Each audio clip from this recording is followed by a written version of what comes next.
Welcome to the Shepherd's Pie, a slice of hope to raise faithful kids, where we focus on topics that impact young people today. I'm Antony Kolenc. I'm a father of 5 who served in the Air Force for 21 years. I'm now a law professor and a columnist for Practical Homeschooling magazine. I'm also the author of The Harwood Mysteries, an inspirational medieval fiction series for kids aged 10 and up. Here on the Shepherd's Pie, we want to inform, to inspire, and to help you to raise happy, healthy, faithful kids, whether you're a homeschooler, a youth group leader, an aunt or uncle, anyone. In today's episode, we'll be looking at creative ways to translate difficult theological and historical concepts to young people. Topics such as the Ark of the Covenant, the real presence in the Eucharist, and the Rosary as a form of prayer. My guest is Janine Zio, an author and homeschooling mom of 2 grown sons, whose middle school book and scavenger hunt game about the Ark of the Covenant helped to demonstrate the importance of the Eucharist. In the entertainment review segment of the show, I'll be discussing the teen fiction novel A Single Bead by Stephanie Engelman, which illustrates the power of prayer through the Rosary.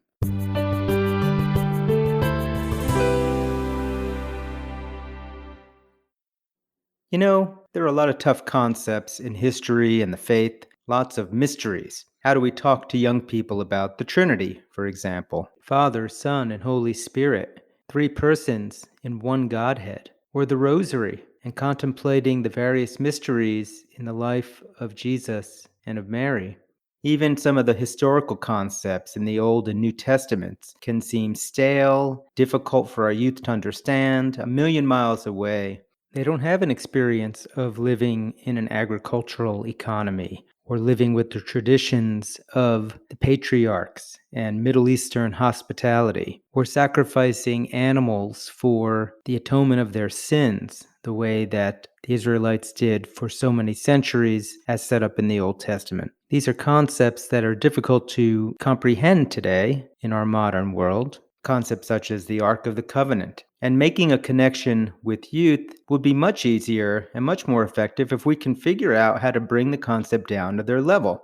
Those of us who write fiction for young people, we do try to accomplish that by bringing out some of these lessons in the context of a story, like Jesus used to do, telling parables to get his points across. For instance, in my Harwood Mysteries series, I set it in medieval England, 12th century, at a Benedictine abbey, partly because the reader can totally immerse themselves in medieval life, and that includes such dangerous elements as bandits, and such religious elements as monks praying 7 times a day, and historical elements such as feudalism, landlords owning property that serfs are living on practically as slaves. Like my main character, Zan, who is a serf who, in order to be able to make choices in his own life, first has to pay head money to his master. When you put these concepts into a story with conflict and characters and immerse your reader in a setting, they can take away all sorts of messages without attempting to preach to them once.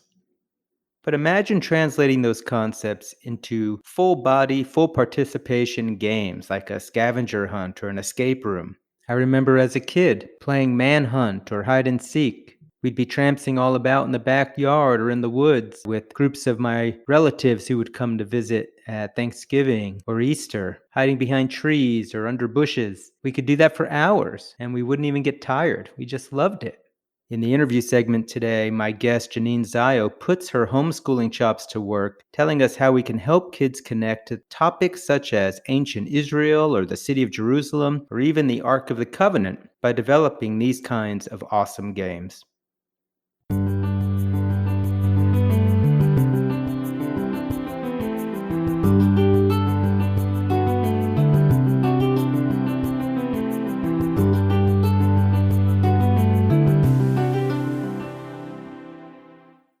We are with Janine Zio, an author and retired homeschooling mom of 2 grown sons. She lives in South Carolina with her husband Paul and her dog Tula, and she travels throughout the Southeast, hosting an event where children can solve clues and tackle obstacles in their own hunt for the Ark of the Covenant. We're going to be speaking with Janine today not only about her middle school book, The Treasure with a Face, but also about the creative ways that she's found that you can connect with youth through games such as the Ark of the Covenant. I'd like to welcome to the show Janine Zio.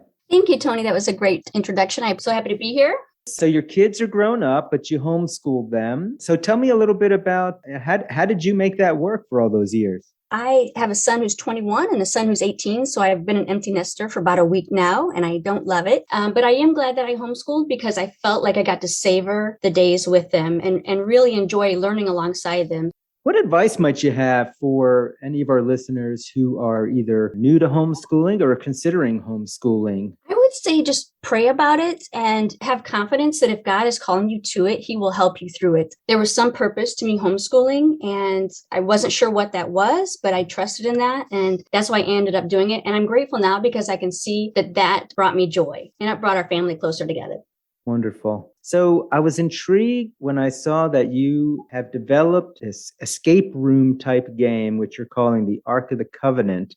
Can you describe what that game is? It's for kids over 7 years old. And what they do is they come outside. It could just be a park or something. And I have landmarks from ancient Jerusalem set up. And their job is to solve clues and tackle obstacles in order to find the Ark of the Covenant. And so it's like an escape room, but without the walls. And it's just a really fun event to immerse kids into the setting from my book and help them try to understand what it was like to live in ancient Jerusalem. What is the Ark of the Covenant that you're referring to there? In the Old Testament, we learned that there was the Ark of the Covenant, and it's basically a box covered in gold, made of acacia wood, and it eventually got put into the Holy of Holies in the Temple of Jerusalem. And a priest would go into the Holy of Holies one day a year on the Day of Atonement and speak to God who dwelled above the Ark. And then when the Babylonians came, Jeremiah had the foresight to get the Ark out of the temple and hide it in a cave, but it went missing and it's never been found since. So despite Indiana Jones, we don't know where it is. Aha. So you didn't recover it from the big warehouse that Indiana Jones put it in? Have you developed these kinds of games as you were kind of a homeschooling mom with your own kids to get them engaged in different areas that you were trying to teach them in? Yes. In fact, I had a Willy Wonka birthday party one time. I had a scavenger hunt birthday party one time. And I did try to teach the kids in creative ways because I think when you learn that way, it's much more fun than just hearing a lecture. Yeah, I think that's so true. And there are so many ways that we can engage our youth to give them, meaning in their lives and to teach them the faith. Give us an example of what kind of a riddle or puzzle would you have the kids have to solve in order to find the Ark?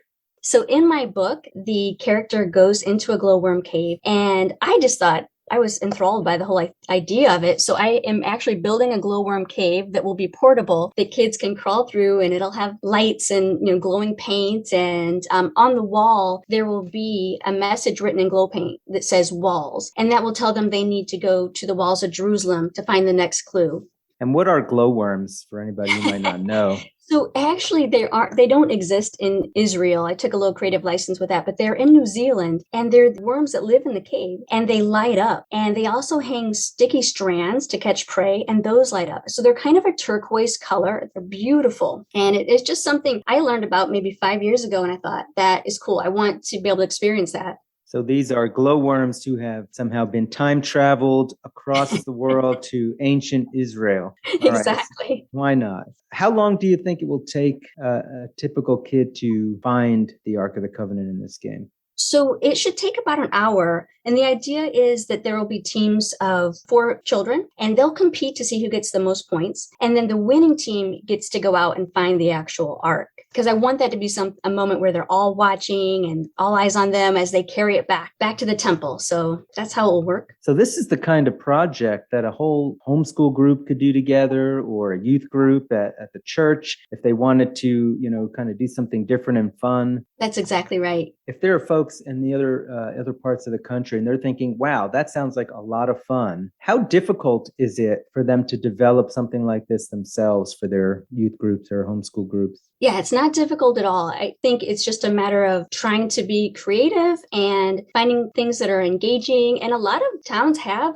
scavenger hunts now. It's kind of a big thing. I wonder if, since you're using this to go along with your book, if you could develop something like this on your website where families could kind of get a how to do it yourself kit, using some of your ideas for those people who are not in your area. Yeah, I love that idea. I, as a homeschooler, would have loved to bring teaching the kids about the Ark of the Covenant, about ancient Israel, about history of the Jewish people. I mean, there's so much that you can do with that. And since it takes an hour, I'm assuming you must have a lot of different types of clues and educational clues in there. Can you maybe go into one or two of those? Yeah, sure. So I have these big poster board cutouts made of the temple, the Colosseum, the Valley of Gehenna, which is also called the Valley of Slaughter, which was the big garbage dump in Jerusalem. And then there are other things like that, like the amphitheater. And so kids go from place to place and just solve the clues. And are the clues meant to be educational in any way, like where you are imparting some of the history of from the Old Testament or some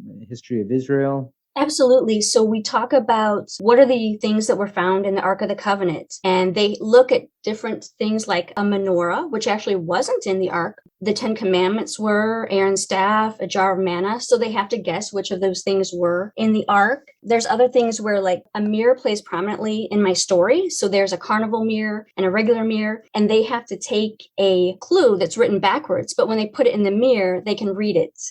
I love this. I think this is such a great way of reaching kids. And what is the age range that you think kids would really get into this?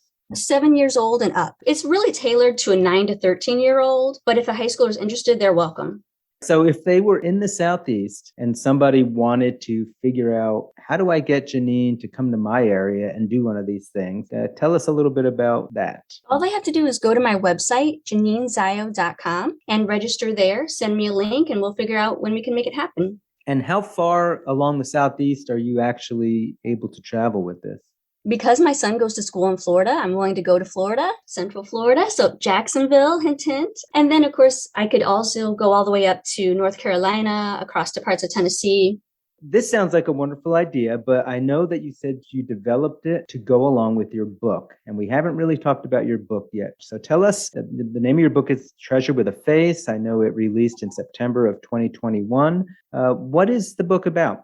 So it's about a 12-year-old boy named Eli who lives in ancient Israel during the time of Jesus, and he dreams of becoming a treasure hunter instead of his Uncle Shem's metalsmithing apprentice. And I like to say Uncle Shem's the kind of man who would tell Jesus that he walked on water the wrong way.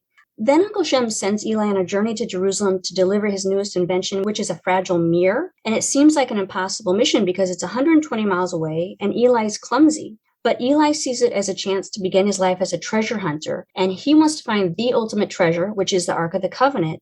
Now, the problem is, people don't all know this, but the flames shoot out the bottom of the Ark and apparently burn snakes and scorpions along the way. People who touch it die. We know that from the Bible. And on top of that, the Ark's been missing for hundreds of years. But Eli has a plan. He knows that if he can just find Jesus, Jesus will know where to find the Ark. Eli lives in Galilee, and Jesus has been to different cities like Cana and Magdala, and his mom and he have tried to meet Jesus, but they keep missing him. But he feels like if he can get to Jerusalem, surely Jesus will be there. I see. And he wants Jesus to help him figure out where the Ark of the Covenant is. And not only because they want to return the Ark to the temple, but Eli also feels like he's a captive in his own home because Uncle Shem is so hard on him. And he knows Jesus has come to free captives. And if he can just explain his situation, maybe Jesus can help him get the Ark and then launch him to treasure hunting status. Sounds like an exciting book. What age range should read this? I would say ages 9 to 13, but if you have a child who's receiving First Holy Communion, then you could always give them the gift and read it as a family read aloud.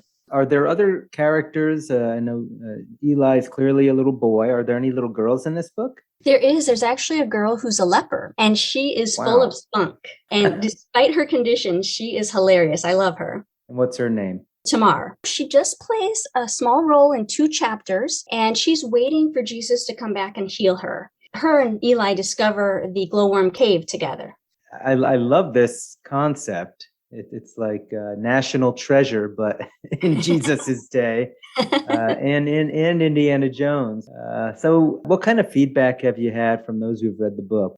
Well, I've been really happy because they've been so generous. One person said it's a page turner, it's suspenseful, it has interesting characters. Middle schoolers will love this book.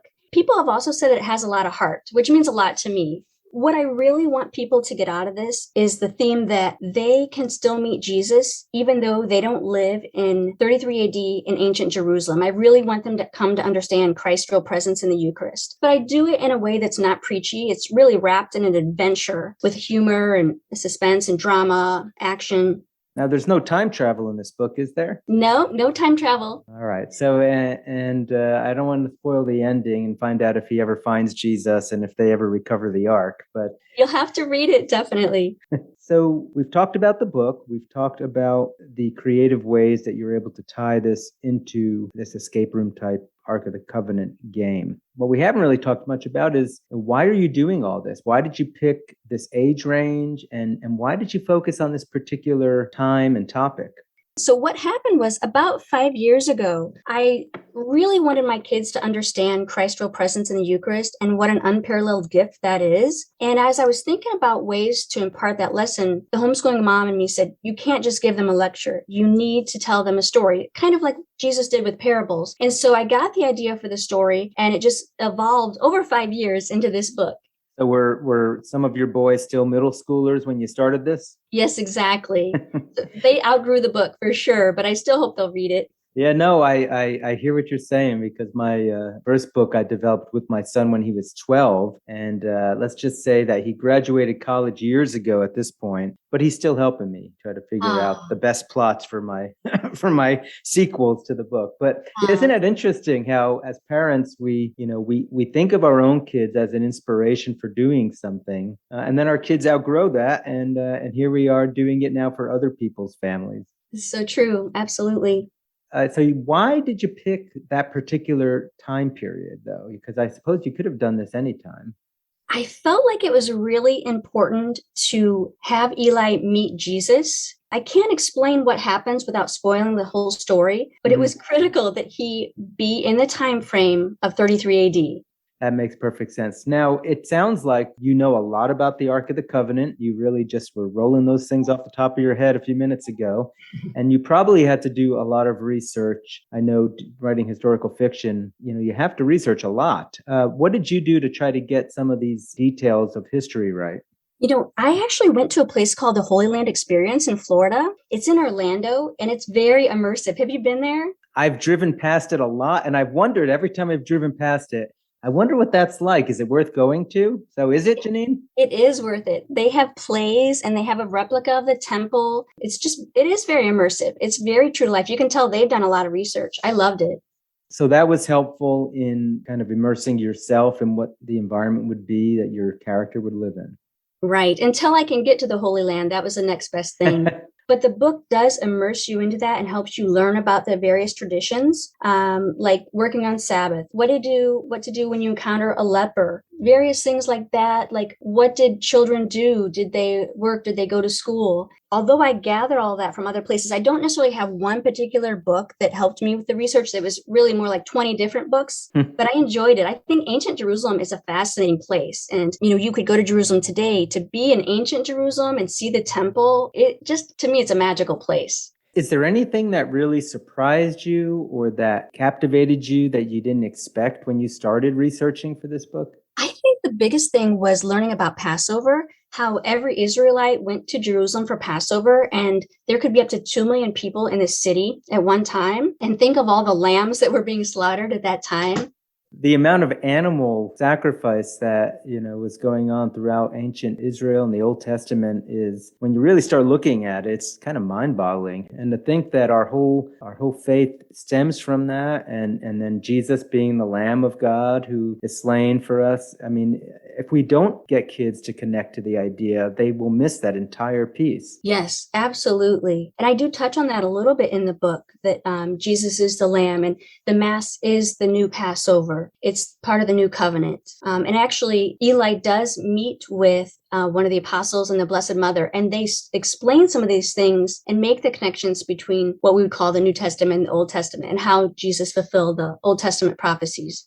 Wow. Yeah, there's so much to know. And how do you get kids interested? I mean, I think the approach that you've taken here, I'm excited about. I really hope that folks who are working with youth can see this and get inspired themselves to think outside the box. Like, hey, I want to teach kids about ancient Israel, but that sounds boring. How do I do it? Well, what if I have a really cool story, or what if I do a really cool scavenger hunt or other game? There's so many ways to interact beyond just getting them in front of you and talking to them, like you said earlier. Thank you. I appreciate that. I guess being a homeschooling mom, you start to think that way because you know you can lose them in a second to any little distraction. So you have to keep kids engaged, and doing things really does help to do that. Absolutely. All right. So, Janine, if folks want to get a copy of your book, what are the sources that you would recommend? Okay, so they can go to my website, janinezio.com, or my publisher's website, perpetuallightpublishing.com, or of course on Amazon. And I would ask them, please ask your local Catholic bookstore to sell it because I would really want to support these small Catholic bookstores. That's so important, and I actually say the exact same thing in every interview I do about my books. Is yeah, we can send people to Amazon to go get the book, which is fine. I mean, we buy plenty of stuff on Amazon, but why not send them to their local bookstore? And why not frequent mom and pop who are kind of getting killed by Amazon and could use the business, and then frankly, they can stock your book on the shelf too, right? Exactly. All right. So as we wrap up, do you have any advice or parting words for our listeners about, in your experience, the best way they can really reach their kids or their students with the faith? So I have a couple of things. My ministry is really encouraging devotion to Christ's real presence in the Eucharist. And I think instead of just catechizing children, you can give them great experiences surrounding the Eucharist. For example, our homeschooling group had an adoration camp out where we would set up tents across the street from the church. And our church would have nocturnal adoration all night before First Friday. Our families would have s'mores, play games, and then they would go to their tents at bedtime. But throughout the night, each family would take turns going over to spend time with our Lord. And that was just a great way to introduce kids to adoration. They were up late at night, they were with their friends, and they remember it because it was something fun. And people who had never been to adoration went for the first time. So I think anytime you can surround important messages through a fun experience, it really helps. Yeah, I mean, the kids are so experiential, and especially nowadays, they don't want to be talked to. They want to experience it. And so the more you can do that, the better. And I've really enjoyed having you on the show today, Janine. I think you've given me and all of us a lot to think about on ways we can do better when we're reaching out to our kids. I've been talking with Janine Zio, author and a homeschooling mom, about her new book, The Treasure with a Face, for middle schoolers, and about Ark of the Covenant, her game for youth to discover the Ark. Janine, thank you for being on the show today. Thank you, Tony. I really enjoyed talking to you.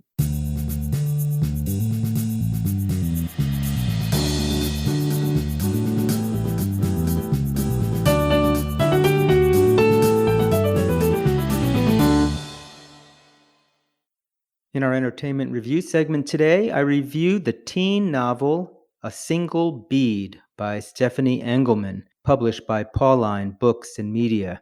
This book is appropriate for both middle and high schoolers. It addresses the power of prayer, especially the rosary, and it portrays the Blessed Virgin Mary as being actively involved, intervening in the lives of everyday people in need, even working various miracles through her intercession with Jesus. The story follows a teenage girl named Kate who has lost her grandmother a year earlier in a tragic plane crash. Now, the grandmother is actually the mother of Kate's mom, and she was a very devout woman who had prayed the rosary every day. And so the book opens up a year after this plane crash with Kate finding one of her grandmother's rosary beads in the field where the plane had actually crashed. During a memorial service, she is sort of drawn to it. And this rosary that belonged to the grandmother was very special because each bead had the initials of one of the grandmother's family members on it, so that the grandmother actually prayed for those that she loved every day. And the bead that Kate finds in the opening scene is actually the rosary bead that has Kate's own initials on it. So that already sets the tone that there's going to be a lot of miraculous things that go on in this story. And in fact, this leads Kate on a journey throughout the rest of the book as she tries to track down the other rosary beads, some of which have fallen into the hands of different people. And as she finds those who have these beads, she realizes more and more that the Blessed Mother has been working miracles in all of the lives of people who have possessed the beads. That's the premise of the book. It does have some very serious themes in it. Kate's mother is devastated by the loss of the grandmother, and she's clinically depressed, and she's bitter at God for taking away her mother in this way. And she's clearly having a major faith and mental health crisis, and that is portrayed effectively by Stephanie Engelman. Kate's father, who's an agnostic, is also a player in the book, and he seems to finally come to faith as he witnesses the miraculous power of these beads. The book itself is well written, it's interesting, it's original. Stephanie Engelman does a really nice job of grabbing you right from the very first few pages when Kate finds this bead. It's really an engaging opening. She also does a particularly effective job of displaying just how depression can work serious dysfunction in the life of a family. The story is very endearing as Kate travels on her own faith journey from a doubtful and lukewarm faith to a more active and vibrant one. I would definitely recommend the book, especially to teenagers. I think some middle schoolers would also be able to read this with no problems. There's really nothing inappropriate in the book. It's just some heavy material with the death of the grandmother and especially with the mother's depression. Of course, the book is best read by families that are devoted to the Blessed Mother and the Rosary.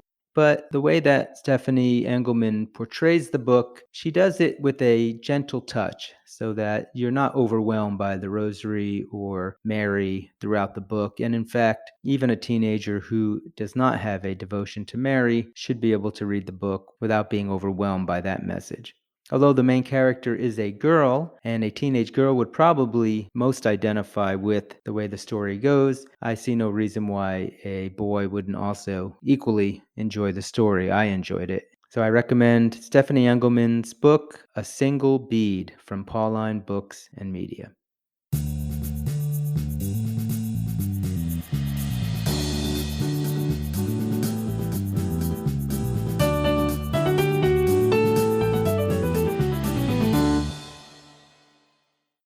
That's all the time we have for the show today. We spoke with author and homeschooler Janine Zio about creative ways we can use to translate challenging faith concepts to our youth, and I reviewed the captivating rosary-focused book by Stephanie Engelman, A Single Bead.